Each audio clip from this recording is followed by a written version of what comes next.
morning, everyone. And I'm very happy to finally have Dana Sawyer. We've been trying to do this for a while. Dana is also a son of Maine, and he is the, let me see if I get this right, he is Emeritus Professor of Religion and Philosophy at the Maine College of Art. Did I get that right? That's right. That's right. He's also taught for many years at my former institution, Bangor Theological Seminary, and been hearing his name for close to 30 years. So it's great to finally meet you. Likewise. Before we start, could you just give us a kind of a picture of your work and maybe how it's pretty unique these days, especially? Okay. So I was very interested in Hinduism and Buddhism back in the 70s, and I got a letter from I graduated from Western Connecticut State University in Western philosophy, and I got a letter in the mail from the University of Hawaii saying that if I would switch to studying Asian philosophy, they would fly me out there and pay for it. So at that time, I was digging clams in the town I grew up in, Millbridge, Maine. And I thought, oh, free trip to Hawaii, even if I don't like being out there. But parallel with that letter was the fact that I had become interested. I was reading Krishnamurti and a lot of people that were popular in the early 70s. And so I went and I finished a master's degree there, liked it, spent 7 years in grad school at various places, and started studying a sect of Hindu swamis, and was going to India to do field research, have been to India 18 times now. And I really enjoyed that work and was publishing some of that work. But when I turned 50, 20 years ago, I kept thinking, I'm writing these little academic articles that probably 20 of my colleagues are reading. 15 of them understand the article, and 12 of them disagree with me. And so I thought, okay, what would I write about if I really wanted to say something and if I wanted to reach a popular audience? And a thinker who had stayed with me my whole life was Aldous Huxley. So I pitched the idea to a publisher in New York of writing a biography of Aldous Huxley. There had already been an authorized biography of Huxley written, and by Sybil Bedford, and that was like 700 pages long. But what struck me when I read it was there was no attention to his spiritual life or his philosophical life, which really was interesting because of the 50 books that Huxley published, only 11 of them were novels. And yet he's usually thought of only as a British novelist. And so there was so much juicy material in the philosophical writing that I thought, okay, I'd like to write a biography really focused on his philosophical and spiritual growth. Wrapping this little intro up, when I finished that, I was on a small book tour, and one of the places I was speaking was actually several places in Southern California. So Huston Smith, whom I had admired for years and years and years and met way back in the 70s when I was at the University of Hawaii, invited me and my wife to dinner. And during that dinner, he said, if anybody were going to write my biography, I'd like the kind of treatment you gave Aldous Huxley. So that kind of went right over my head. But driving away that night in the car, my wife said, did you catch that he just asked you to write his biography, his authorized biography? That's wonderful. Which I had. That's a great story. So anyway, Aldous Huxley, Huston Smith, they have in common the perennial philosophy, as you know. And so that's the world I've been really living in the last 20 plus years is Aldous Huxley, Huston Smith, the perennial philosophy, various theories of mystical experience fit in there. And for the audience, can you just give us a sense of what the perennial philosophy is? Sure. One way to approach it is by saying that it's not a philosophy as people usually think of philosophy. People usually think of philosophy as systemic philosophy, that you've created a system and we can follow logically the steps of your system and understand an ideological worldview that has an ethical component, an ontological component, all of that.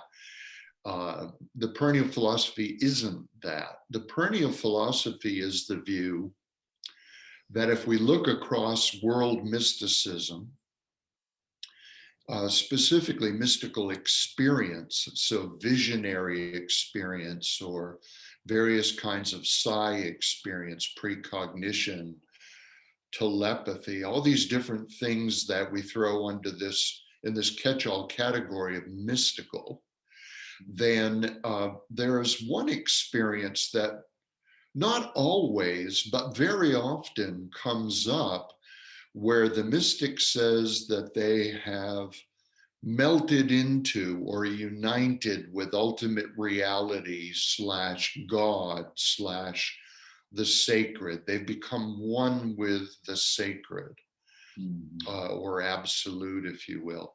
And so Huxley did just that in a book called The Perennial Philosophy in 1945. He read very broadly across mystical literature and said, this unitive mystical experience comes up very, very often. So it's one of the common experiences across the mystical literature, not the only one. There's no unio mystico. It's one of the experiences. And of the common experiences, it's one that the majority of mystics also place a premium on. In other words, more than telepathy, which also we see across the mystical traditions, or prophecy, they, across the traditions, a real premium is placed on this experience of oneness with the sacred, a Teresa of Avila kind of experience, a Shankara kind of experience, Mahayana Buddhist kind of absorption or jhana. There's so much to say there, as you well know. But so anyway, the perennial philosophy is saying that this unitive mystical experience perennially rises in the human psyche because we have, perhaps it's latent, but an endemic ability to have this experience, this unitive mystical experience. In the same way that human beings have an innate capacity for aesthetic appreciation, a love of music, love itself, we also, though it's latent in many people, have an ability to experience the ground of all being and melt into it. I hope that gives some idea. So the perennial philosophy is putting a premium not on rational linear discourse, though experience can be talked about, but the premium is placed on what Huxley called the unitive knowledge, the knowledge that's experiential, that people that come down off the mountain, if you will, who've had this unitive experience, will say to their community members, hey, this thing happened to me that's of extraordinary import. Not only does it bring profound meaning to life, but it even has a therapeutic value in that I recognize that I'm a changed person now. Mhm. So just listening to you, it strikes me that, at least coming from Huxley, but I would imagine a lot of the perennialists would agree, that there's definitely an implied uh, psychology and anthropology here, that this is part of what a human being is, and that it's while universal might be too strong a word, but it's still across time and culture. Yes. I said that the perennial philosophy isn't a philosophy, but it's also not a religion. And what I mean by that is there's no dogma in the perennial philosophy, at least as Huxley and Huston Smith presented it. Huxley talked about working hypotheses relative to that unitive mystical experience. Huxley even said that the greatest invention of the scientific revolution was actually the concept of a working hypothesis. We don't have to marry ourselves to a dogma or a specific rigid worldview. We can launch theories about the experience because, in Huxley's estimation, the experience is so profound that maybe it's beyond words. Right.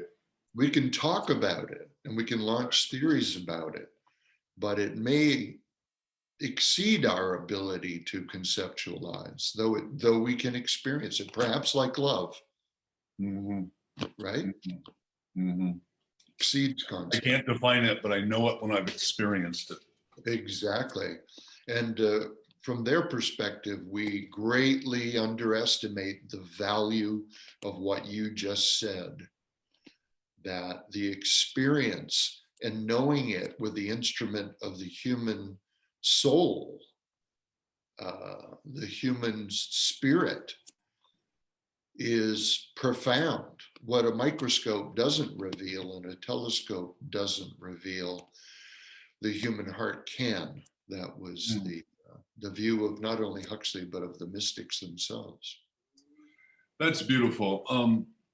This constellation of ideas has a lot of resonance with people in recovery, especially in the 12-step world. It's often not sophisticated, and it's often kind of married to this I'm spiritual but not religious ethos that we see so much now. But even though these ideas are popular with a lay readership, they've become somewhat unpopular in the academy, to put it mildly. And maybe talk about why that is. How can something have such a sort of intuitive appeal to Joe and Jane on the street and be so off-putting to academics? Well, that is a big question and a wonderful one. A kind of terror of subjective experience, a kind of terror that if it is something that we are experiencing through the human instrument, then it's only subjective and differs dramatically from person to person. And somehow that invalidates it, as though if you describe love differently than I do, differently than Harry, Dick, and Jane do, then love doesn't exist because we described it differently. So there's a kind of terror of the relativity of that subjectivism. And then also, it's important to understand that we're basically living in a new dark ages. And what I mean by that is the kind of dogmatic adherence to what in philosophy is defined as scientism, the ideology of scientism. So what I mean by that is science is a method. It's a means of gaining a certain kind of information. And that information is information that can be quantified, measured and weighed, etc. And we've loved that form of gaining information and knowledge so much because of its exactness and quantifiability that we've tried to make it the exclusive way of knowing everything. So scientism is basically saying, to paraphrase Bertrand Russell, what science can't quantify, mankind can't know. Mm. So if you're following me, then what I'm saying is in this new dark ages in which we're living in, we've raised this materialism because material can be quantified. Anything that's made out of stuff, quanta, can be quantified. So everything inside the box of time and space is quantifiable. But what if something exists outside the box of time and space and isn't quantifiable? Then, as Huston Smith put it, we may mistake an absence of evidence for evidence of absence. In other words, we can't quantify God or the soul, so therefore they must not exist. And what a mystic like Huston Smith would, a philosopher like Huston Smith would say is the fault that there is nothing there, or is it that the tool you're trying to use to explore it and discover it is too limited to do that? And to, just elaborate on this for a moment, and you can tell I get very excited about this topic. If we say, okay, it's not in the box, God is outside the box, pre-exists creation in a Judeo-Christian Islamic sense, right? Mm-hmm. This is the creation, God's outside it, pre-existed, and then makes it. Everything science can quantify is inside the realm of time and space. God transcends it. Now we're in the realm in philosophy of ontology. What is the nature of existence? And we're positing something metaphysical, something beyond the physical universe of time and space. Okay, let's just switch from one realm of philosophy to another. So moving from ontology, the nature of existence, to epistemology. How do we know what we know, right? The study of knowledge, epistemology.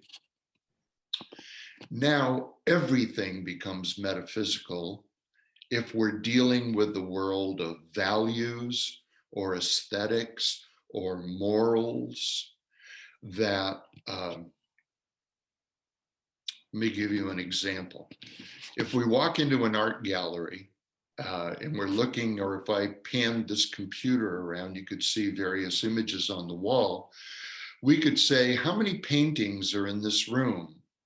We can quantify that by counting 1, 2, 3, 4, and maybe there's 18 paintings in the room. Now, let's move from issues of quanta to issues of qualia, quality. Which painting is the best one? Science is useless. It gets no traction on that kind of epistemic question. Mm-hmm.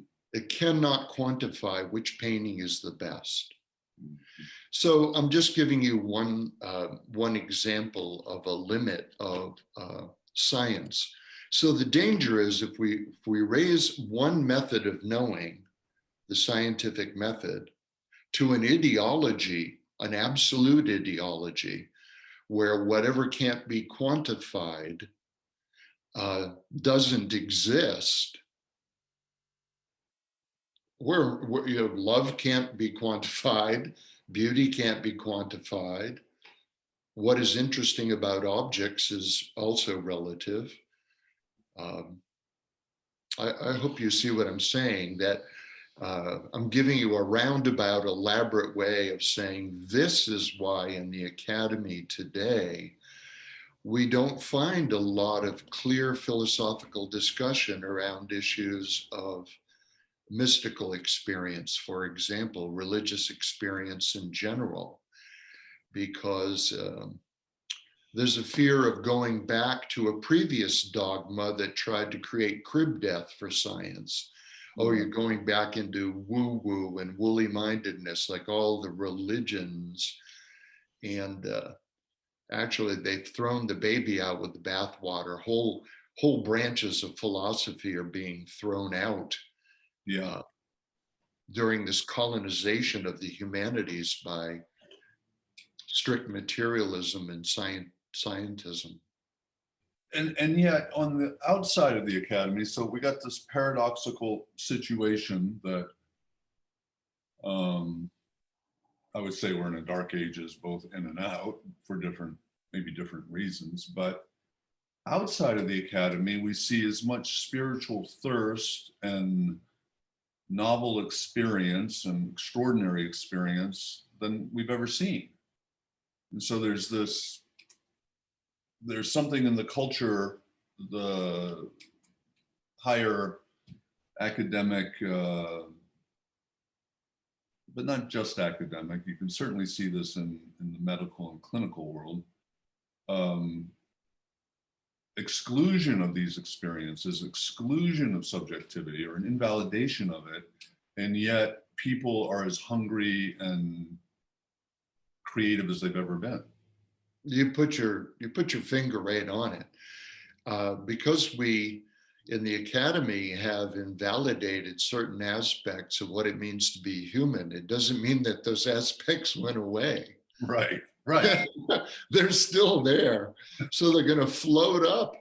And when they float up, people are going to talk about them. And people are going to want to share ideas. And they're going to recognize other people that have other kinds of expertise besides quantification, and they're going to be drawn to those people, artists, musicians. I mean, imagine if we couldn't go to a music concert until science had quantified what the aesthetic experience of music is. All the music halls would be closed. Mm-hmm. Imagine if my wife and I, luckily we have a wonderful marriage, but imagine if we couldn't go to a marriage counselor until science had quantified exactly what love is. Mm-hmm. Just as you say, human beings are looking for growth, however they define it. Mm-hmm. And so we will go to therapists, and we will go to priests, and we'll go to mystics, and we'll go to artists, we'll go to musicians to look for these other aspects of what we are to be fed if the academy is providing no nourishment. So you're seeing a lot of institutes come up. I mean, we had in our country, Esalen was really the first of these institutes exploring what the mainstream academy didn't want to talk about. But, now there are dozens of them. I mean, then there was Omega and Esalen and other places, but now there's myriad places. I mean, people's local community, people are gathering to talk about these issues. So, in Western Europe more than here, but generally speaking, we see a decline of institutional religion. And at the same time, this hunger. What does that, I mean, it seems like there you have a kind of a validation of Huxley's embrace of mysticism and a sort of antipathy to religion, and saying that they're not identical and one isn't, the institutional doesn't exist to lead to the mystical and so on and so forth. But what is unique about now? what is different about a spiritually inquisitive person in the 21st century? Where do they stand that's different than, say, the 18th century or even earlier? That's a great question. That's a great question. Uh, I think Huxley was completely right that people would increasingly place a premium on personal experience. Um, that's part of why places like Esalen and Omega appeal to seekers today. That I'm going to go here, I'm going to listen to people that have a certain kind of expertise, but it's understood that I'll make up my own mind about what works for me. So there's co-learning that goes on, but there's also a premium placed on my personal experience, your personal experience, that I want to grow as a person. What's going to help me do that? What are some yardsticks I can learn for helping me measure whether I'm getting somewhere? And when I talk about growth, I'm basically placing the entire human race in the position of needing therapy, right? Mm. That Freud said we're all crazy. Some are just crazier than others. And Maslow felt very much like his psychology wasn't going to be about making quote unquote crazy people sane, but making sane people much more sane. So that's a form of therapy, right? We can think of all growth as therapy. And as we grow, then how do we measure that growth? We measure it inside ourselves. Are we growing? So it's very experiential. And and I find that very exciting, and I'll tell you why. Human beings tend to be certainty craving animals. That they want to just know. Mm-hmm. And when they know, we tend to be a lazy species. We tend to, I mean, our computers, the one we're using right now, is a good reflection of what we are. And what I mean by that is we, right now, if we don't use our computers for very long, they'll go back to sleep and they'll bank their energy. We do the same thing. Mm-hmm. We want to bank our energy in case an emergency is on the horizon. So we look at the world, we respond to the world, but we're always looking for the easiest way to do everything. And we're looking for patterns so we can follow patterns so we can go back to sleep. Mm-hmm. We're lazy. Mm-hmm. And so when we have certainty, and certainty can be a particular religion, that not everybody in a religion, there are very deep seekers in every religious tradition, but there are also a lot of people who just want to know what to think. And once they know what to think and they have something to believe in fully, then they can get very sleepy about that and simply repeat the patterns, repeat the patterns, repeat the patterns. That may work for some people. Huston Smith, not necessarily for that reason, was a great champion of religion, all religions. Mm-hmm. But what we're seeing today, answering your question, is that people are increasingly wanting to make up their own mind. They're increasingly wanting to be in a co-learner milieu, and they're increasingly want to use themselves as the measure of whether they're growing or not. So it's experience-based religion. And they're not looking necessarily for certainty. A lot of seekers today are actually finding more truth and meaning in uncertainty, mm-hmm. in the wisdom of insecurity, in the wisdom of saying, I'm going to keep shaking the snow globe. I'm not going to settle into one retraction. I'm going to keep all the balls in play, to mix metaphors. And quite frankly, in my own life, I find the teachers and scholars I'm most attracted to are the ones who are most convictionally impaired when it comes to nailing it down, who are embracing the mystery that, it's kind of like if you go into a cave and you light a match, you have some light and you can see the cave a bit. Okay, if you have a big spotlight, you can see more, but you might also see how big the cave actually is.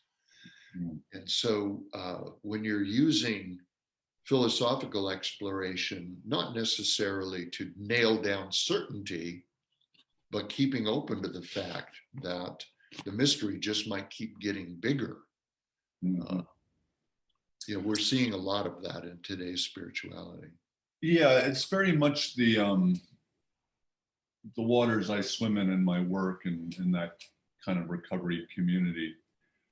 I guess it feels to me in a way it's almost like now we can see that not only was William James brilliant thinker, but he was also something of a prophet, because here we are. But the one thing that What's great about William James is he wasn't willing to throw out the questions that didn't have easy answers. And he was also willing to stake his reputation on chasing them, which is pretty remarkable. But a lot of my research is I'm in dialogue with these thinkers with names like Bruce Alexander, or recently Bruce Rogers Vaughan, and they're speaking to certain kinds of psychological and emotional maladies that show up because of increasing atomization and rupture of the social fabric. So it's becoming harder for human beings to connect. And then you can look at that cutting both ways in this sort of spiritual milieu, in that it's one thing if you and I and 20 other people, most of them strangers, go to Omega and sit for a weekend. It's quite another thing if I never do that and I am looking for answers by myself or with one of these devices. And so, I feel like religious people could, or there's a way to push back and say, where's the community? Where's the Sangha? Where's the fellowship? What would you say to that? Exactly right. I mean, I agree with that. Huston Smith would agree with that in spades. I mean, Huston Smith, Aldous Huxley's IQ is estimated at over 200. And he had an encyclopedic memory, an extraordinary memory. Maybe a person like that can go it alone all the time and find their way up the mountain of growth, but not everyone can. I remember once I was in City Lights Books in San Francisco having a conversation with a fellow named Phil Cousineau. And he was one of the biographers of Joseph Campbell. And we were talking about this exact point, because Huston, who was a friend of Phil's too, Huston always said, religion has lots of functions, and one of them is to create community and community identity. And that's very, very valuable, community support. And Phil's comment, which I never will forget, was that maybe Janis Joplin would have lived a much longer life if she had had a community. We were in San Francisco. If she had had a community to rely on in tough times. And I think that's exactly right. And I think that's something that religion gives that is so, so very valuable. But can there be a community of seekers? Can there be a community of people who are co-exploring and are holding their ideas more gently and are willing to keep opening up? And I think the answer to that also has to be yes. And I think you're in one of those communities from your description, that people in therapy are very used to talking with each other, sharing ideas. And a lot of times, if it's dependence therapy, then substance dependence therapy, then there's a lot of willingness to understand I've got to open to something beyond myself. So I do think it's possible to create community. Now, how can we do that? I think in this new dark ages that I'm talking about, I'm optimistic because unstable periods of any civilization, pessimists see it as an age of loss of civilization and a crumbling away. But maybe it's rebirth. Maybe it's a chance for new growth in a healthier direction. When a house is being remodeled, somebody might stop by and say, "Are you fixing or destroying this property?" And in the remodeling process, there's some growing pains. Sounds like working with an editor. Oh, you've done that, I see.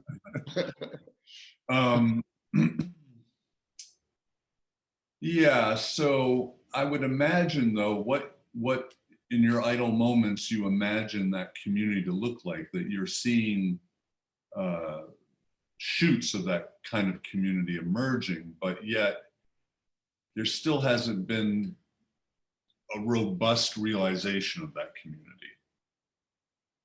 Is that fair? I think that is fair.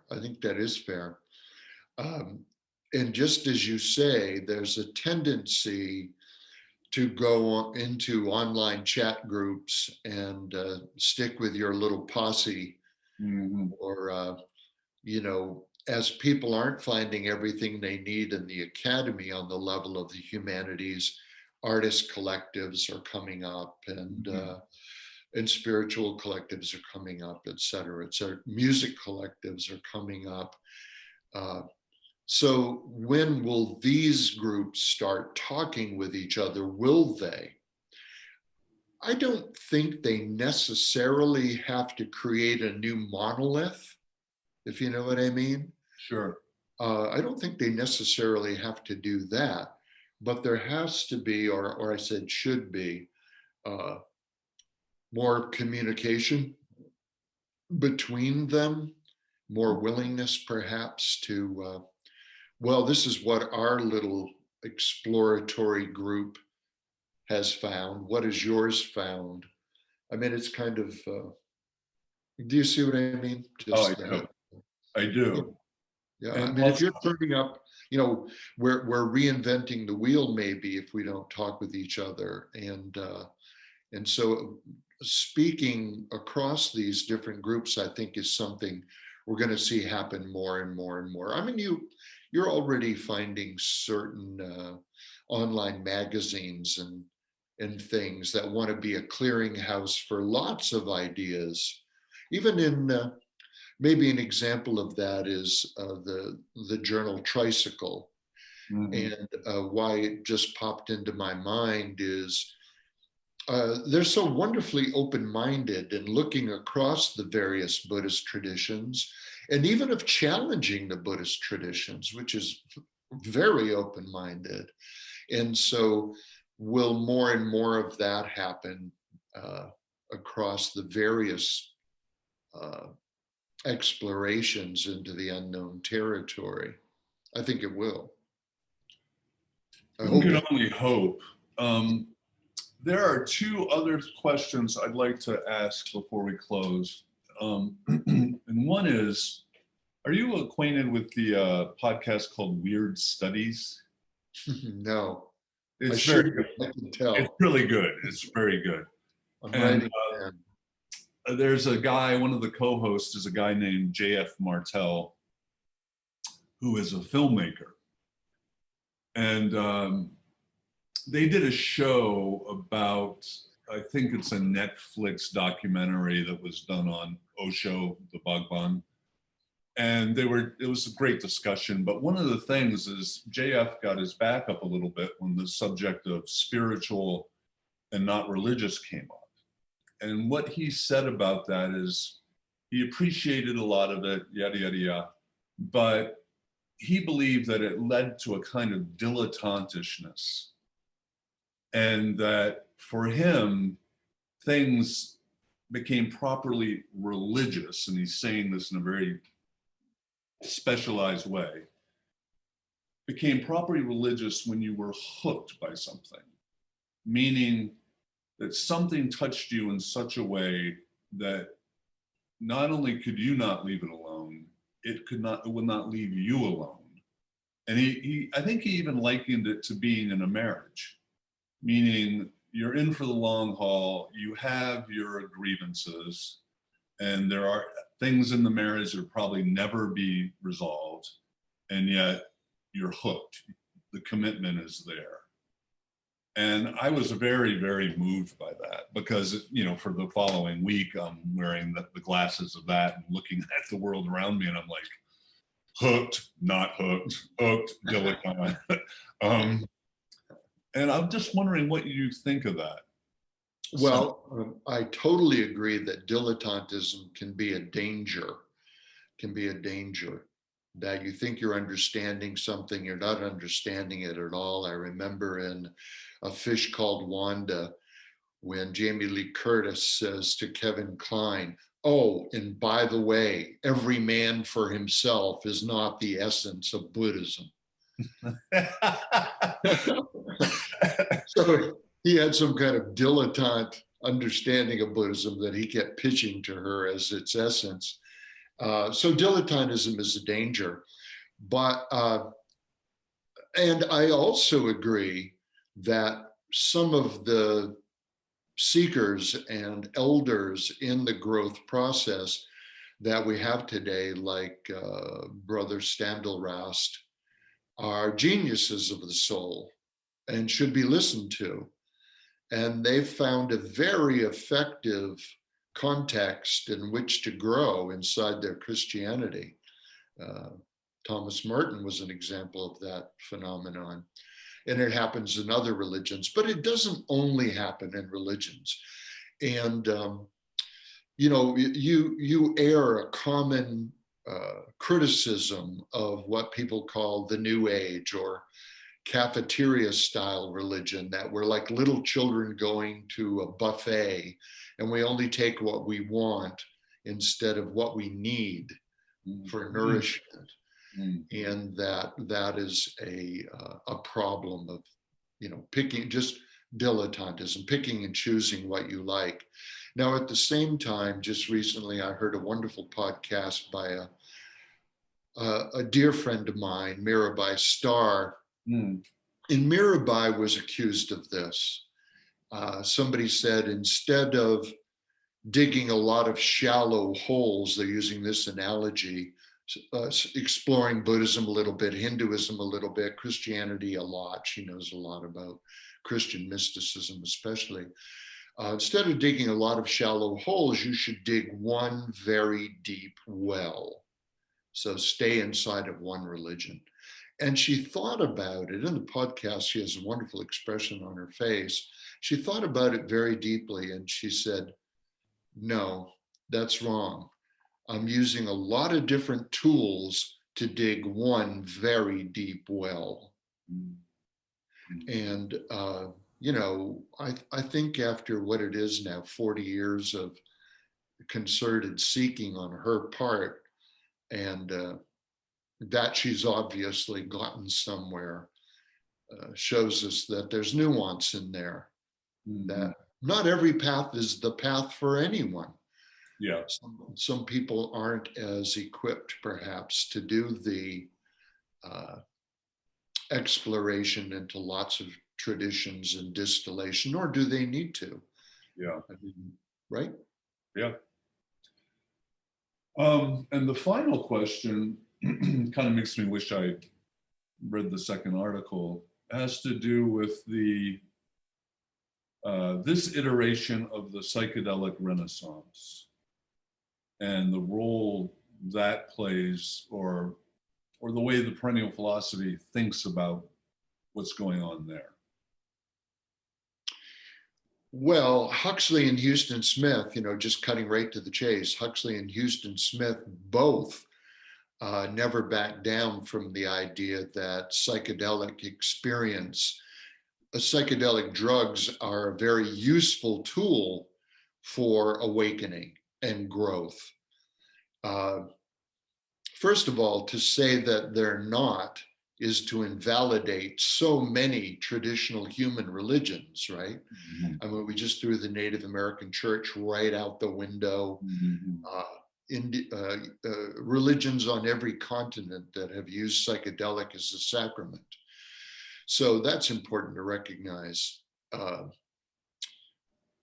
Looking at contemporary studies, there's no doubt that phenomenologically speaking, people sometimes have experiences on psychedelics that in terms of key characteristics are indistinguishable from traditional accounts of mystical experiences across the tradition, specifically this, in one case, the unitive mystical experience. In other words, people do often find during a deep psychedelic experience that they have this sense of having merged with ultimate reality or become one with the sacred. And so it's become a very powerful, not only in the discipline of psychology has it been proven to have therapeutic value, Mm-hmm. but in the discipline of religious studies, my discipline, it's a very exciting area of concern, because all of a sudden we're not only talking about mystical experience by scrutinizing, in many cases, ancient literature or literature written centuries ago in a variety of languages, but if it is indistinguishable phenomenologically, psychedelic experience, mystical experience, then we can study mystical experience in real time, Mm-hmm. and even occasion the unitive mystical experience in the everyday citizen. So that possibility is very exciting. And yet I notice, and I'm no stranger to all that, for better or worse, frankly. But I'm noticing as I watch the whole thing unfold, because I know a lot of people that are in that wheelhouse.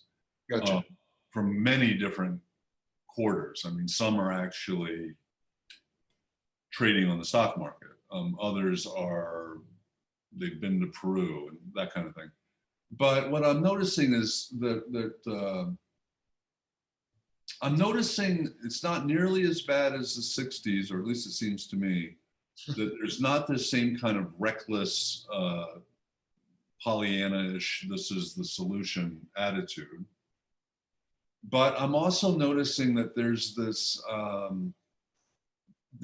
place where the dialogue between anthropology and neuroscience needs to get more sophisticated. Because when you're looking at ayahuasca from the lab, and then you're looking at it from the Amazon basin context, they're saying very different things, and the way it's playing, or the role it plays in those cultures down there are so at variance with what people are saying, in these journals. So and in the recovery world, now that it's pretty much the cat's out of the bag too, that these things aren't addictive, you see this kind of American, just go to the iboga ceremony and it'll all be good, and you don't have to. And what I'm worried about is you don't have to chop wood and carry water. Right? You don't have to really do the integrative work to really, right, live it out. right. it's not a panacea. It's not like, I mean, if it was a panacea, then the 60s would have cured the world, right? We'd all Yeah, be living in utopia right now.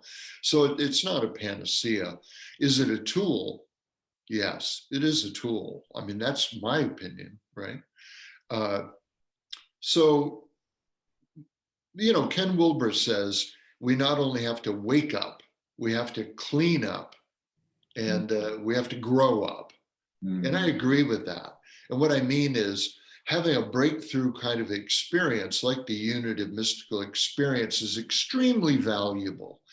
I gave a podcast talk recently where I was comparing the kind of experience people come back with after they have mystical experiences in the traditional literature and in psychedelic reports. Is analogous to what astronauts experience and call the overview effect. That when I went into space and I could see our small planet from there, all of a sudden I had a kind of God's eye view of my life. And I could set my little life in the context of this broader view. And very often that's what comes back from mystical experience. Okay, but when you get back, how do you get along with your mother? Right. Like there's other kinds of work to do in the world of growing. And so we also have to clean up our act. We also have to grow up in certain kinds of ways and admit when ego has come into play. Like, oh, I've had this grand view and now my ego metastasizes to it. And I think I'm just the great Dana Sawyer. And let me tell you about it. Exactly, for only $10. So grow up is important as wake up, and with psychedelics, even just segueing away for a moment, I want to hear your comment on that. That this is why I prefer the term that Aldous Huxley and Humphrey Osmond came up with, psychedelic. They invented that term. And I like it because it means mind opening. And why I like it is when the mind opens, then in psychedelic experience, it's not always this breakthrough into the unitive mystical experience. A variety of experiences occur. And so what I'm trying to say is it doesn't necessarily what am I trying to say? If I take a telescope, I can look at stars, but the stars aren't in the telescope. Yeah. God isn't in the pill. No, that's exactly right. You see what I'm saying? So the pill may trigger an experience, and so entheogen doesn't work as a term for me as well, because to say entheogen that it's going to reveal God or the sacred, well, I want to say, well, it might not. Yeah. And so it's just saying, it's leaving that open, that psychedelic is saying the mind opens, but it can open in various directions. No, I really like that. And that's pretty laser and pretty sophisticated, because I can be in a redwood forest at sunrise and be thinking about the New England Patriots, right? Perfect. And so the real question about what is this internal state going into this thing, and I think that's where the deep questioning really, really is. I think you're exactly right. Now, saying that, people do very often go into the forest, right? Yosemite or wherever, Maine woods, to trigger these kinds of experiences of oneness with nature and reality. And, W.T. Stace talked about this concept of causal indifference. People will say, well, I can't take a pill and have a mystical experience. Well, anybody that has had one on a pill would differ with that view. So you know, okay, Jacob Bohm, the great German mystic, he claimed that he saw all reality and changed his whole life one day by seeing the sun reflected in a pewter bowl. Should I go out and buy thousands of pewter bowls and distribute them downtown? I mean, I think most people would say walking in the woods was a more effective trigger for them than looking into a pewter bowl. Right. So not all triggers work for all people, but what's quite remarkable if we look at research coming out of Johns Hopkins and NYU right now, Tony Bosa's work at NYU, for instance, is that psychedelics do quite reliably trigger this breakthrough unitive mystical experience. Right. So it's not the only tool. It doesn't work for everybody. It's not a panacea. No. But it has its place. That's yeah. my sense. And there's two things that come up when you say that. So one is that causal indifference. I don't think Burma had any sense that that was going to happen that day. So that one, that was a lightning bolt. And yet one is left wondering, is there something in his internal disposition that made him susceptible to something like that? Exactly. Yeah, the other thing is some people have a talent for noetic experience. That's right. They have a talent for it, like people have a talent for music. Yeah. And then the other thing is, I won't mention his name, but you and I have a mutual friend who recently was part of some of those experiments. And one of his experiences was beatific, really, and I don't know what, and yet the other one was very, very dark. And that to me is another thing that really, because I've had both of those as well, that's something that I think you can't caution people enough, because, you know, you want to speak like a Jungian, the boundary between ordinary ego consciousness and the unconsciousness is going to get very, very thin. And we don't know, we have no control over who or what is showing up at that point. So. Absolutely. I mean, you know, going all the way back to the Harvard Psychedelic Project, you were talking with Don Ladden, Leary and Alpert and that whole group. Huston Smith, by the way, was part of that same project. Set and setting right from the beginning. You need a guide who knows how to guide. You need a good sitter. You need to be in a good mental space. You need to be good at allowing and surrendering. A lot of times people in psychedelic experience report what they call ego transcendence or ego death. Mm-hmm. Well, the ego doesn't want to die, baby. It doesn't want to die. No. And so when it feels like it's going to lose control or not rule the server, then it can panic. And if the person doesn't have the ability to realize they're not only the ego, then that can feel like losing everything. Right. One can cultivate a perspective that actually includes the ego, as opposed to. Right. You've got. The Marsh Chapel thing. We're going on now, but the Marsh Chapel thing, the set and setting was fantastic. And then I only recently learned that they had Howard Thurman preaching. Just like, yeah, you really want to knock these people out of the stadium. And he did. Yeah. And he did. And he did. You know, here's a fun tidbit about that day, just really quickly. Several times Leary talked about that day and what that day was like. All reports are that Leary wasn't there at all. He was actually sounds like the trickster Timothy Leary. Yeah, right. I mean, it's perfect for his personality. Huston Smith said, no, he wasn't there at all that day. Too funny. Well, Dana, I really, really appreciate this, and I'm sure our audience will too. If people want to know more about you or your work, where can they find you? I have a website. I don't go to it very often. I don't update it very often, but it's there and it's got my contact info if they want to email me or something like that. Uh, danasawyer.com. it's dsawyer.mecca, MECA.edu.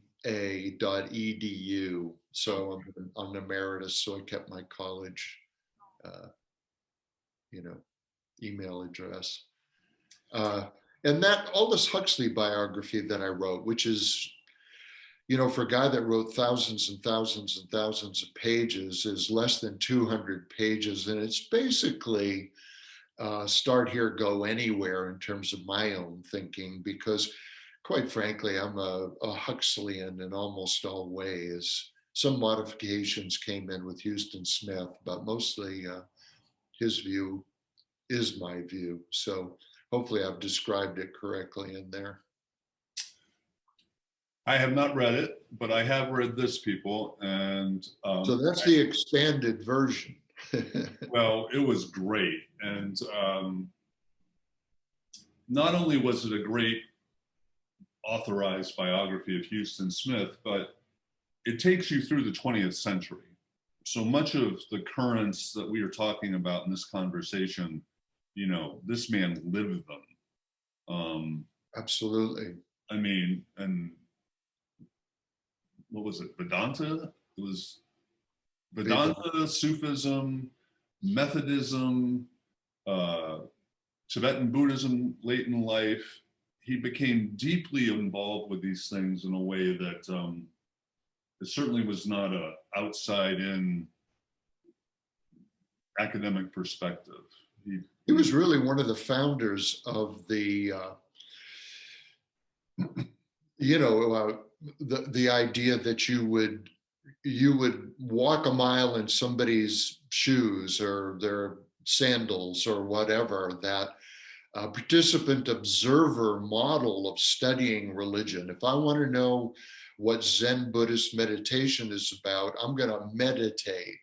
And Right. so he did a 10-year apprenticeship with a Hindu Swami, a 10-year apprenticeship with D.T. Suzuki in Zen Buddhism, much Right. more than a 10-year apprenticeship with the Dalai Lama, then with a Sufi, Islamic Sufi, and on and on. And he grew up in a missionary family, as you mentioned Methodism in China. So he had a very deep understanding of many religions and could look across them with real facility.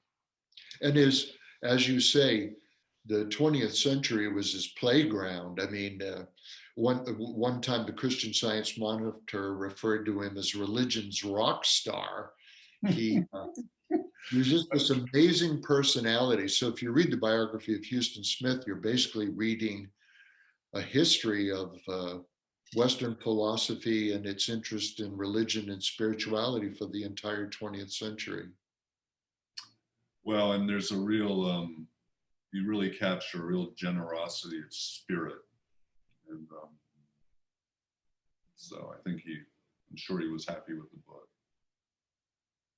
He was. And when I wrote the biography of Huxley, Huxley had already passed away. Okay, I learned something with the Huston Smith biography, and that is the danger of writing a biography of a living person. As you finish iterations of the manuscript, they'll say, that's not how it happened. And then I would say, well, I've got you on tape saying that's how it happened. So, I mean, it was much more of a challenge in a lot of ways. But then when you reach the goal, even more satisfying, because then they can put their seal of approval or whatever. Well, Dana, thank you so much, and I hope we do it again. Me too, Piers, and thank you so much for what you do.